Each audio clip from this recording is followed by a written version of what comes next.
म्हणजे दर असेंब्ली सेशनात जेन्ना एग्रीकल्चर जावं बाब रवी नायकाचे डिमांड आसता तेन्ना आमी पळयता तुमी रिप्लाय आयकनासतनाच वता. रवी नायकाक हांवें सांगला ते भशेन रवी नायकाक तो पोर्टफोलिओ तसो न्ही, ताका ताणें तो पोर्टफोलिओ दिल्लो आनी म्हाका ताका चड त्रास करपाचो ना. ते पोर्टफोलिओ एग्रीकल्चराची अवस्था कितें आहा, 13,000 वयर हेक्टर जमीन पडंग आहा. ही पडंग जमीन कल्टिवेट करपा खातीर एग्रीकल्चर डिपार्टमेंट कितें करता हें मेन. तें जर पळोवंक गेलें जाल्यार ताणें आतां अमरीत काल ताणें एक नवें प्रोग्राम केला की आमी पर स्क्वेअर मिटर बेजीस पयशे दितले, सबसिडी दितले. ही जर जावपाक लागलें जाल्यार हें पॉलिसीन बरें आहा. पॉलिसी करपाक हांवूय आशिल्लो, सो ताका आनी थंय रावन हांव कितें त्रास करचो ना. एक जालें. दुसरें म्हणल्यार ताजें कितें आहा की ताका इको टुरिजमाक ताणें एक पूश दिल्लो. इको टुरिजमाक जर सबसिडी बी वाडयली चड because of high quality tourist come, I think this would be beneficial for the state. हे दोन इश्यूज जे तांचे बरे आहा.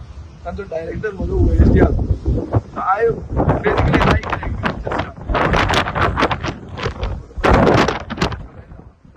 आतां खंय कमी पडटा की इतले सगळे आसून तांणी एफर्ट घेतले.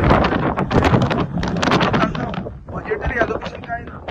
Budgetary allocation देंवलां.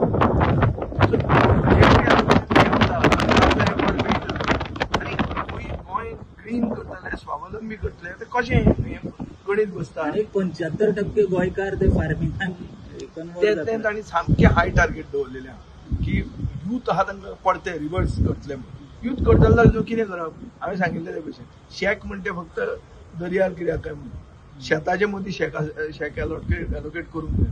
हांवें सांगलां हे वर्सान म्हळ्यार बिफोर द नेक्स्ट हांव फातोर्डा हें करता. maybe not by availing any government scheme, but farm to table म्हणटा जो कन्सेप्ट आहा म्हणल्यार एक सेल्फ हेल्प ग्रुपाची बायल जें कितें रोयता तें सर्व करता तुका आनी तें एक म्हणजे हाय लेवलाचेर करता. सो इको टुरिजम हो आमचो प्रयास आसूंक जाय. हांव तो करतलो फातोर्डान. हें आमचे गोंयचे गव्हर्मेंटानूय करचें. म्हणजे मागीर उरिल्ल्यो खूब गोश्टी हांवें सांगल्या. बेसिकली हँडीक्राफ्टान आमी कंप्लिटली कॉलेप्स जाल्ल्या. Civil supply affected.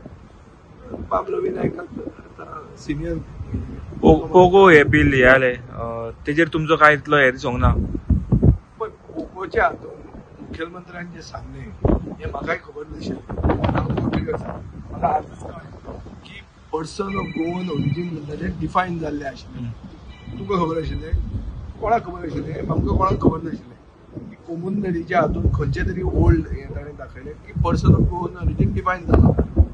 सो आतां person of Goan origin define जाला तो म्हणटा टॉपीक इज ओवर. ताका आमी उत्तर कितें दिवपाचें सांग. What can be the further question. But I was there की तुमी ताचें सोल्युशन एडमीट केलें. तें रिजोल्युशन डिस्कस जावपाक एडमीट कित्याक केलें. एडमीट करून ताका उलोवंक दिता हें चूक. ना तें कितें जावं डेफिनेशन जर आसा तें मागतालें कितें की पर्सन ऑफ गोवन ओरिजीन म्हणटा डिफायन करचें. सो तें पर्सन ऑफ गोवन ओरिजीन आसा आनी सरकार डिफायन करपाक जर तयार आहा जाल्यार तुमी एडमीट करून मागीर ताका उलोवंक कशें दिलो. सरकारान तेन्ना कित्याक सांगूं नाका म्हणटा तें म्हाका खबर ना. पूण ह्या म्हाकाय आजूच कळना. सरकारान तें एडॉप्ट करूं येता न्ही. पळय डेफिनेशन खंयच्याय कायद्यान दर्या एक आमी हावजींग स्कीम केली. थंय डेफिनेशन घालें की पर्सन ऑफ गोवन ओरिजीन कोण तो. आनी दर सरकार कमीट करता की हेच आमी डेफिनेशन स्ट्रेच करपाक तयार आहा म्हणून जाल्यार जालें मरे काबार. कळ्ळें तुका. तातूंत रिवायजनिजम म्हळ्यार कितें आमकां रिवायज करूंक जाय तें जर करूंक मेळटा वो करूंक मेळना हें आमी पळोवंक जाय. आनी म्हाका दिसता की तो आतां तें मेळ्ळा म्हणटकच ताचे फुडें तो वतलो. पूण ताका हें कर म्हणून एडॉप्टेड इन अदर स्पिरिट.